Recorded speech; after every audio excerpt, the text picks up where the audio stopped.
Did CNN just do the unthinkable and question former President Barack Obama for not acknowledging President Trump in his efforts and success in bringing peace to the Middle East? CNN has spectacularly and surprisingly slammed Barack Obama.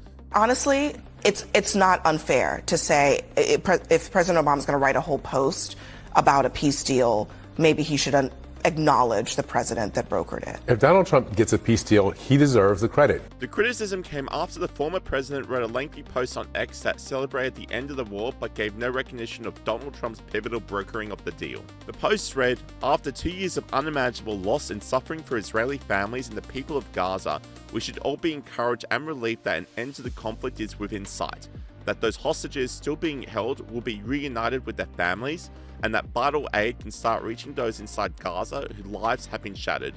More than that though, it now falls on Israelis and Palestinians, with the support of the US and the entire world community, to begin the hard task of rebuilding Gaza, and to commit to a process that, by recognizing the common humanity and basic rights of both people, can achieve the lasting peace." Donald Jr. also chimed in with this reply. Donald Trump Jr. lashed out the post, cheekily adding, "I'll finish it for you. Thank you, Donald Trump." Online commentators were left shocked that CNN called out the former president, with this person saying, "CNN calling out Obama, pigs are flying," and this person agreed, saying, "Hell just froze over." Even Donald Trump's former adversary, Hillary Clinton, put her differences away and acknowledged this historic event. Another former Trump rival is taking the high road. Hillary Clinton praised Trump for the peace deal.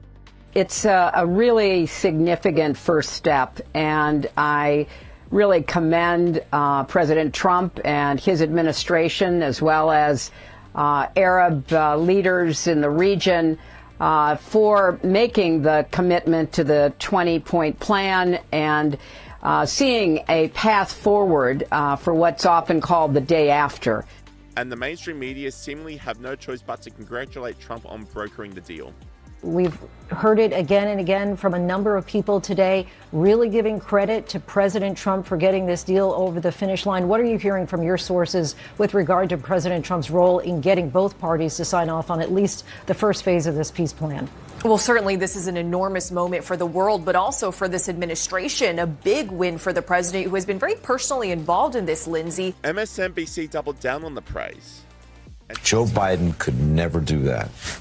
And Donald Trump was able to do it, and did it at the decisive moment when he said, essentially, this war must end. And Donald Trump himself acknowledged the unity across political lines that this peace deal has brought.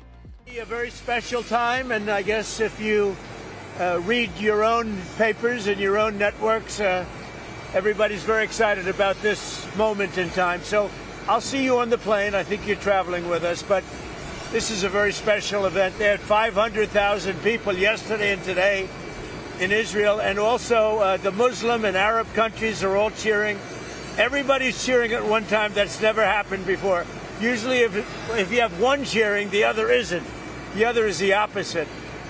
This is the first time everybody is amazed and they're thrilled, and it's an honor to be involved, and we're going to have an amazing time, and it's going to be something that's never happened before.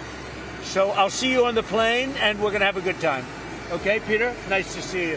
Thank you, everybody. See you in a little while. And Trump is right, with celebrations breaking out on the streets of Gaza over the weekend.